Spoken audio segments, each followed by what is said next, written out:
exactly on a nothing burger? Nothing on it. Is it just patty, or is it not even a patty?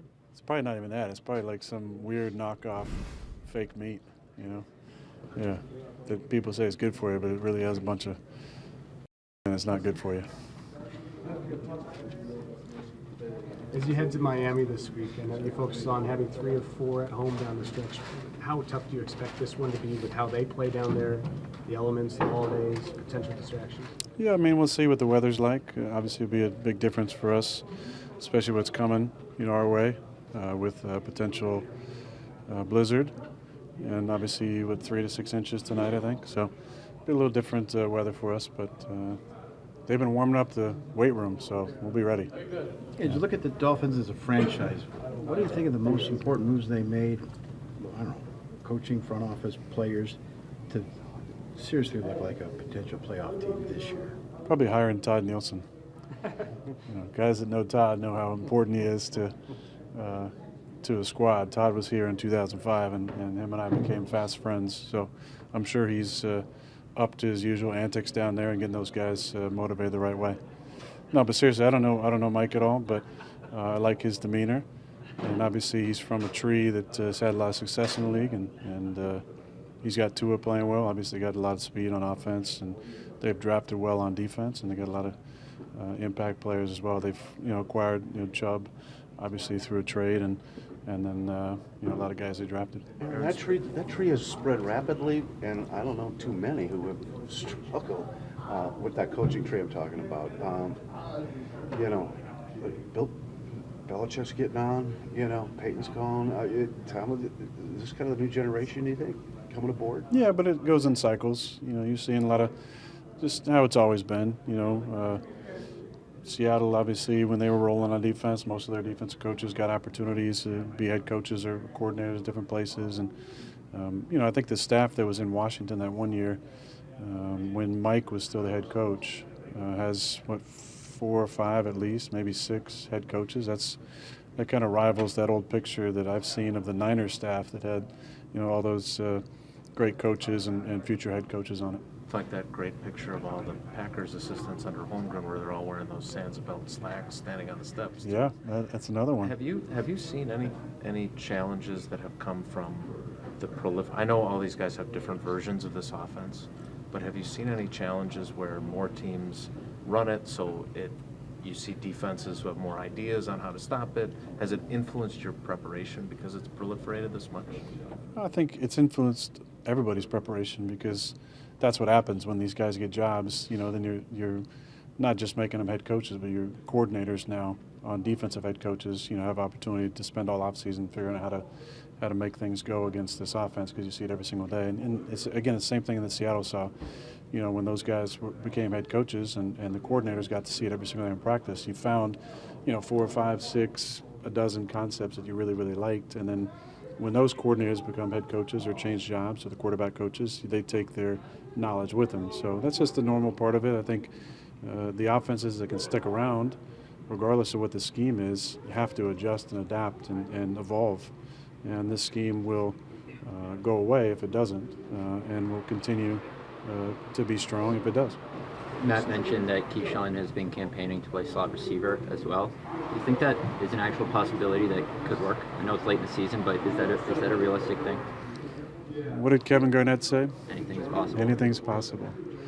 I actually haven't heard that. I don't know if he's shying away from me because he knows what answer he's going to get.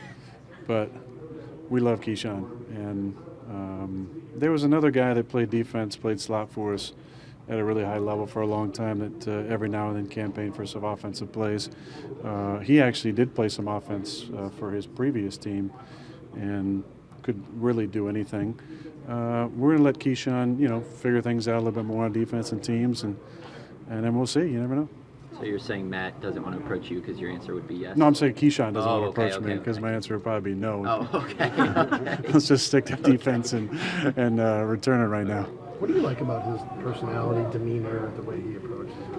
Well, he's tough, and I don't use that, that characteristic lightly.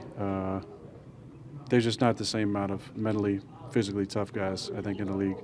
And he's one of them. You know, he's a guy I wish I could have played a decade with, because you could win with guys like that. Smart guys who are mentally and physically tough, who play with an edge, play with an attitude. He's a fantastic trash talker, but he plays with a confidence. It's not a fake confidence. I think, you know, so many times you see certain players around the league who have kind of a fake confidence where, you know, when it's going good, like a front runner mentality. Key doesn't have that. You know, he's a bulldog. He's tough all the time. He plays strong. You love having guys out there who compete like that, and he does it every single day. You know, every single day in practice, he's competing like that. And you saw it for a while, but he was just kind of like a teamer for us. Then he got a chance on defense, and then finally put him back there returning. It's like, hey, where's this guy been all year? Well, he's been right there, right in front of us, and just waiting for his opportunity. But the great thing about him is he was never bitching about it. He was never, raising the stink. He approached every single day the same way. I think there's a lot to be said for that. That's the right way to do it. You know, you kind of pay your dues, buy your time, and then when you get an opportunity, make the most of it. That other guy you're referring to, is his name up there on the wall in the stadium? Might be, yeah. Yeah, it should be. Hey, going back to that for a second, what do you think it is about this place? You know, whether it was Keyshawn this year or Rasul last year, you know, Robert, it just seems like there's been guys that maybe, for whatever reason, other places didn't work out, that they really seem to find a niche here. Well, so much this league is fit. You know, it's schematic fit, personality fit with the team, what kind of leadership's on that team, how the locker room is, how they embrace guys, how they, you know, make it feel important. But schematic fit's very important. You know, Rich loved Keyshawn since he was in college and believed in him enough to beg and plead to get him on this roster. And he showed us what he could do on teams, but it's really the way he fits into the locker room. You know, I feel like over the years we've done a really good job of embracing guys. We haven't had that many, but embracing guys from other teams, making them feel important, that they belong here. I felt like Whitney was a great example last year of a guy we just put our arms around and said, we're so glad to have you. We want you to be a part of what we're doing, and just be your best self, be your biggest self, be exactly who you want to be. And I think he has really embraced the attitude that we have here. He's, you know, was quickly one of the favorites in the locker room, and a guy that everybody enjoyed talking to and being around and teasing with and joking with like we do. And he just fit in, and he fit in the scheme and fit in the locker room really well. You don't get a chance to go to AFC cities all that often. 8 years since you went to Miami. What are your recollections from that day in 2015? Yeah, it was a good day. You know, played against an old dear friend in Joe Philbin. It was a physical game. You know, had one of my greatest scramble drills of my career probably when I moved out to the right and did kind of a weird no-look move to get out of the pocket even further, and then Cobby came back in the end zone and made a nice catch. I hit Jordy on a seldom used signal that day that we kind of made up during the week. They went for an easy touchdown. Fumbled the ball on the last drive that TJ picked up, had a 4th down conversion to Jordy to keep it rolling, and then decided to do a fake spike and throw it to Devontae and get him out of bounds, and then a back shoulder touchdown to Andrew Corliss to win the game. So without my chin strap buckled up. So that was a fun day. But besides that, nothing. It was a hot day. It was a hot, sweaty day for sure.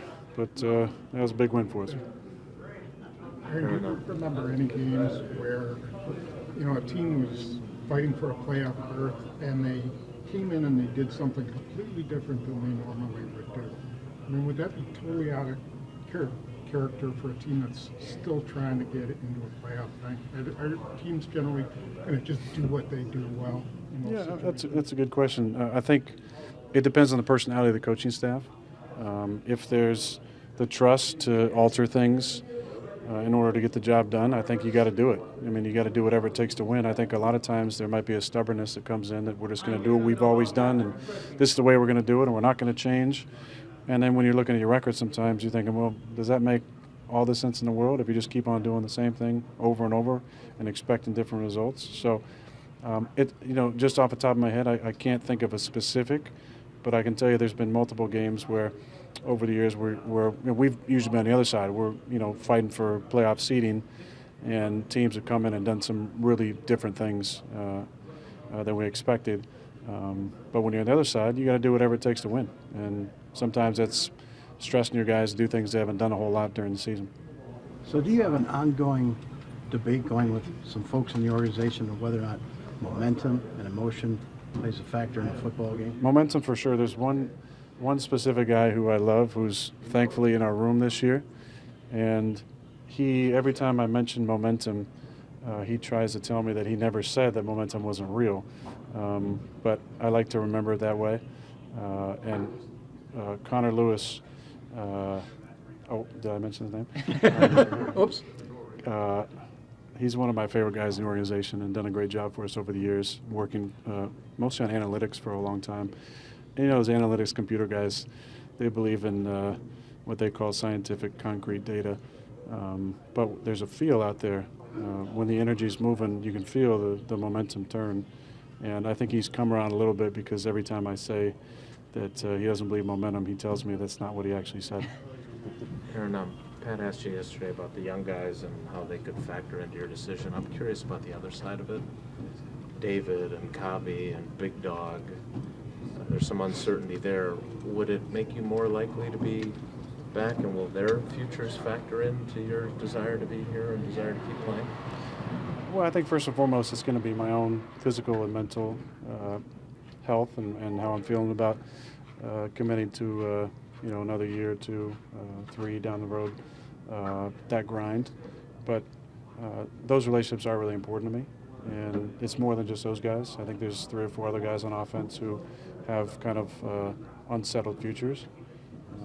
So I'm sure, keeping those guys around would definitely give me something to look forward to because those relationships are so important to me, but also important the roles that they play on our football team, especially when you look at 2 of the guys who got lauded for their performance this past week on offense, had a combined 2 catches for us, but just do their job incredibly well. They played a combined 86 snaps for us and 2 catches, but the impact that they make goes far deeper than the stat sheet. So those are the kind of glue guys you love having back and would obviously have a tiny impact on the decision. Tua was pretty complimentary of you today. Oh, thanks, Tua. Just curious what your impressions have been of him and just kind of what he's done here early on. Well, I watched a decent amount of his college career. He played at a phenomenal school in the SEC and had a lot of success. I remember the night he went in at halftime and in the national championship game, and I think just like everybody else, we were thinking, what? Why? And then obviously he showed his incredible ability and had a great career down there. Dealt with a couple, head injuries this year, which are dangerous. But I enjoyed the way that he plays. He plays on time. He throws the ball accurately. Does a nice job with his eye control for a young player.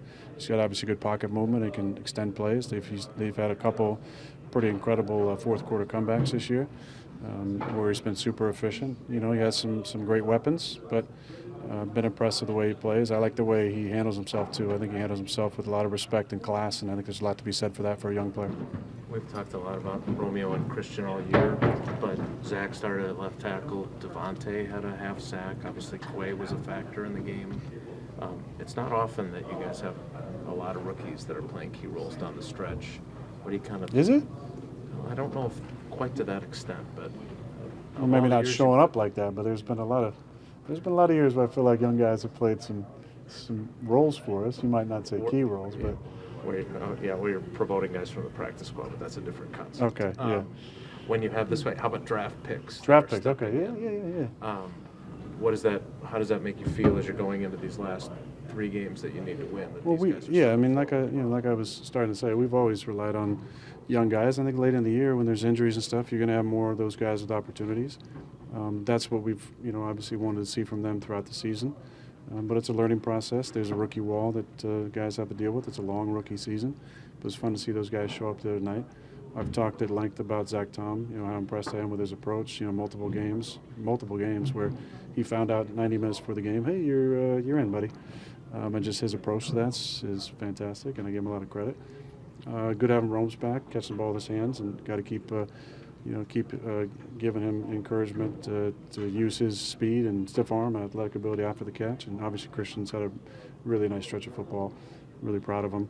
But there's a lot of young guys playing. JJ's playing, and DY gets more reps. Is great. And Quay, has shown many flashes this season of his ability, and I think he kind of put it all together on Monday night. Kid who started for you in the 49ers game there when he got blown out. The running back, he's a practice squad guy. No, for us. Oh, for you. DeJuan Harris? DeJuan Harris, yes. The car salesman. Kelly Robinson. Kelly Robb. Yeah. What about him? I was just bringing up guys that. Yeah, Kelly Robb, man, he was awesome. I love DeJuan Harris, man. I call him Kelly Robb after the movie I Spy, which is with Eddie Murphy and Owen Wilson, because I always felt like he talked like Eddie's character in the movie, whose name was Kelly Robinson. Good movie to go back and watch. Probably doesn't hold up, but. Aaron, there were some moments in this season when it looked like the season could go off the rails, and we always asked you, and you said, I don't think this is our last hurrah. I don't think this is it. What did it take to keep the locker room together, to fight back into a position like you are now where there's a legitimate chance of getting things done? Wins. I think the win against Cowboys was really important for us. We lost 5 in a row, and many of them not very pretty. So that was kind of our first last stand, and that kind of reminded us we actually can win football games. Now then we lost the next 2, obviously, but winning changes everything. Winning does a lot of great things. It can also gloss over a lot of things. When you're winning for so long, it can be a cure-all, kind of superficially, but sometimes it can mask some of the things that we need to kind of tidy up. And I think there was opportunities this year for us in the humility of losing multiple games where we got to finally clean some things up that needed to be cleaned up. And, we've obviously played a little bit better the last 2 weeks against bad teams. Now we got to play good against 3 good teams. 2 more. Is there a tendency to say what if, not that you're playing better or winning later in the I mean, I hate it, but I kind of did it on Monday night a little bit, kind of breaking my own rules. Yeah, I mean, there's been a lot of guys who've kind of come on for us the last few weeks. I'm not sure if Christian catches that first ball of the season. Like, does that change the trajectory? Is that his Cowboys moment for us? Then what does that look like? That's a really slippery slope to go down. You start absolutely racking your mind about what could have been. What is the most important thing, and what is that we're still playing a meaningful football game on Christmas and got a chance to have a lot of things in front of us. Now, obviously, we'll be watching Saturday, and there's some things need to go our way, but we got to go down and get a win. And then, I said it a few weeks ago, we just get one and we get another one, and things look a little bit different going into this game, and get this one, things look a little bit different going into the next one. Is the what-ifing something that you don't normally do because that's not your personality, or is it because there have been not many times during your time as a starter where you're in a position where you're looking back and going, if this, if that, if that? No, I mean, there's always going to be what-ifs, even when you're rolling.